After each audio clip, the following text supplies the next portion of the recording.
Les accélérations technologiques exigent des compétences nouvelles. Il est indispensable de former la main-d'œuvre de demain à des emplois très qualifiés. Pour s'y préparer, les pays doivent impérativement investir dans le capital humain, c'est-à-dire dans la santé, les aptitudes, les connaissances et l'expérience de leur population.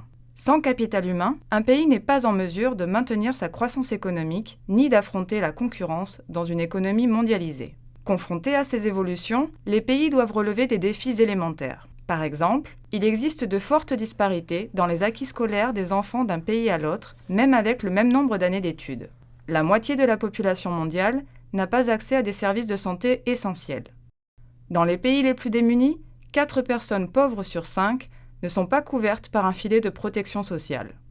Le groupe de la Banque mondiale a lancé le projet sur le capital humain afin d'accélérer les investissements dans les ressources humaines des pays du monde entier. Ce projet s'attachera à publier un indice du capital humain, accompagner les pays dans leurs efforts de transformation du capital humain, élaborer un programme d'évaluation du capital humain. L'indice de capital humain rendra compte de la productivité de la prochaine génération. Il correspond au niveau de santé et au bagage éducatif, tant quantitatif que qualitatif, dont un enfant né aujourd'hui bénéficiera lorsqu'il aura 18 ans.